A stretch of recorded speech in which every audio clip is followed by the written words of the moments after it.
నమస్తే, welcome to Disha TV. RTC సమ్మె అయితే చాలా ఉధృతంగా నడుస్తూ ఉంది. ఆర్టీసీకి సంబంధించినటువంటి నర్సంపేట డిపోకి సంబంధించినటువంటి శంకర్ గౌడ్ మృతి చెందడం జరిగింది.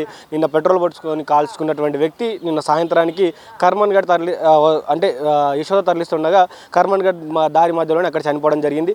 అదేవిధంగా నిన్న ఒక కార్మికుడు మరొక కార్మికుడు ఏమో పెట్రోల్ పోసుకోవడం జరిగింది, ఇంకో కార్మికుడు గడ్డి మందు తాగడం జరిగింది. ఇలా చాలా సమస్యలతో ఆర్టీసీ కార్మికులందరూ కూడా ఆత్మహత్యలు చేసుకుంటా ఉన్నారు, రోడ్ పైకి వస్తూ ఉన్నారు.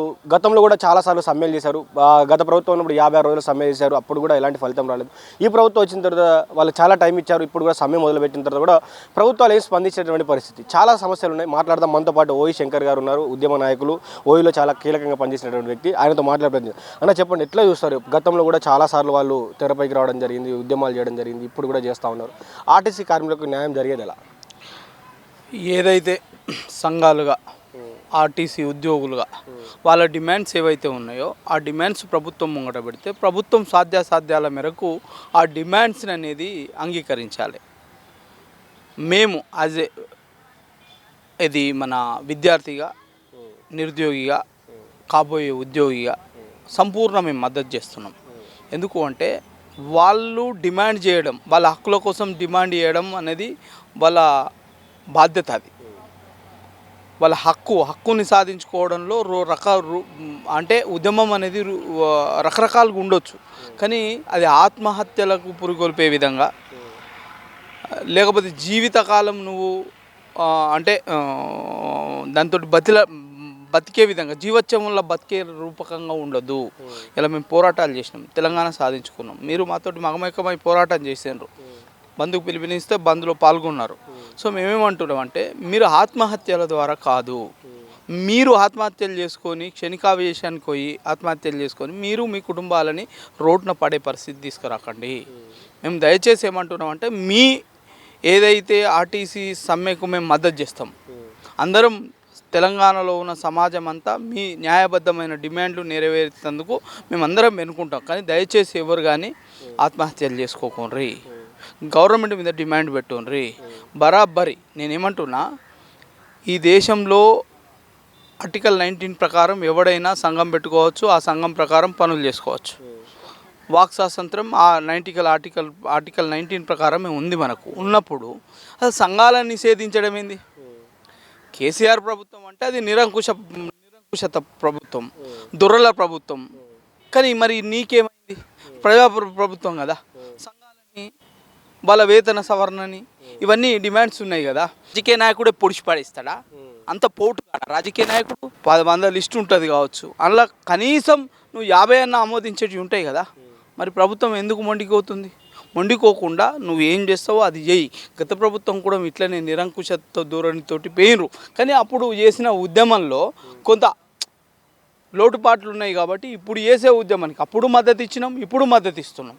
కాబట్టి న్యాయబద్ధమైన డిమాండ్లు ఏమున్నా వారిని ఖచ్చితంగా వారి పరిష్కరించాలి. ఈ ప్రభుత్వం ప్రజాప్రభుత్వం అన్న ప్రభుత్వం ఏదైతే ఉందో ప్రజల దగ్గరికి రావాలి. ప్రజల దగ్గర నేను అడుగుతున్నా, ముఖ్యమంత్రిని అడుగుతున్నా, ఇలా నీకు రిబ్బన్ కట్ చేయడానికి కోసము ఏది మెడికవర్ హాస్పిటల్ పోవడానికి నీకు టైం ఉంది, ఎంజీఐ హాస్పిటల్ పోవడానికి టైం ఉంది, ఇంకేదో ప్రైవేట్ స్కూల్ ఓపెన్ చేయడానికి నీకు టైం ఉంది. గిల్లతో కూకుండా పెట్టి చర్చలు పెట్టడానికి టైం ఎందుకు లేదా నీకు?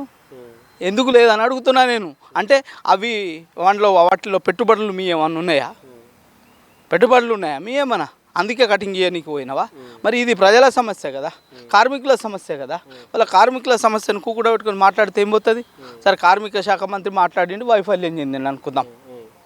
కానీ ముఖ్యమంత్రికి ఏమైంది? ముఖ్యమంత్రి అన్న నువ్వు పోవచ్చు కదా, పోయి మాట్లాడు. ప్రజాప్రభుత్వంలో నీకు సెక్యూరిటీ కూడా అవసరం లేదు, పోయి ఆరామ్సే మాట్లాడి రావచ్చు. నేను కొడతారా తిడతారా?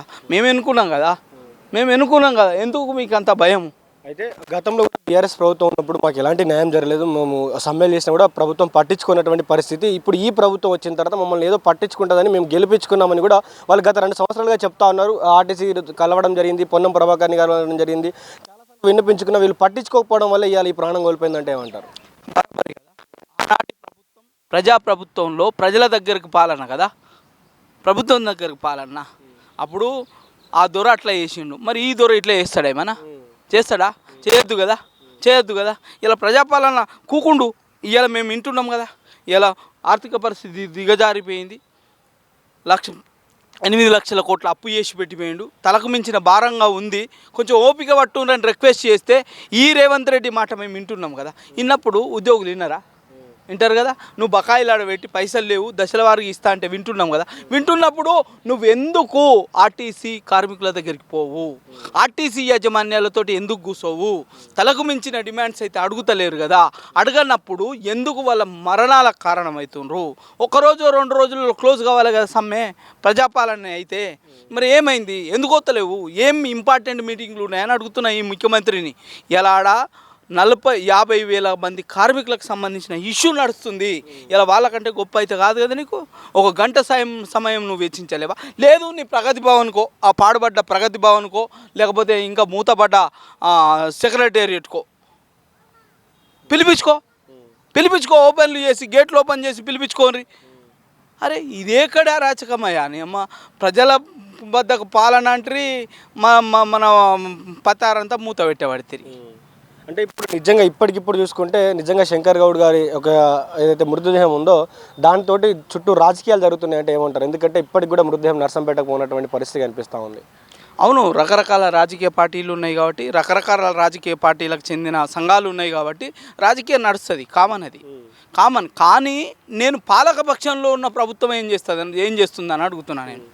అరే పిలిపించుకోవా, ఏ తిప్పి కొడితే 33 జిల్లాలని అప్పుడు ఏదో పనికిరాని జిల్లాలు చేసిండ్రు. ఇప్పుడు నేనేమంటున్నా, తిప్పి కొడితే ఒక పూటలో మొత్తం తిరిగి రావచ్చు తెలంగాణ మొత్తం. ఏమవుతుంది? 10 నిమిషాల పని కూకూడబెట్టి మాట్లాడు. ఎందుకు విన్నారు? వింటారు వాళ్ళే. నువ్వు రిక్వెస్ట్ చేసుకుంటే విన్న ప్రజలు, ఉద్యోగులు ఎందుకు విన్నారు? వాళ్ళు కూడా ప్రజలే కదా. వాళ్ళ డిమాండ్స్ సాధ్యమైనది మీరు పరిష్కరించండి. ఈ సమస్యకు సకాలంలో ఫుల్ స్టాప్ పెట్టండి, లేకపోతే ప్రజలు ఇబ్బంది పడుతున్నారు. ఇలా నేను ప్రభుత్వానికి ఒకటే డిమాండ్ చేస్తున్నా, ఇలా మీరు ఇబ్బంది పడతలేరు, కార్మికులు ఇబ్బంది పడతలేరు, అల్టిమేట్గా ప్రజలు ఇబ్బంది పడుతున్నారు.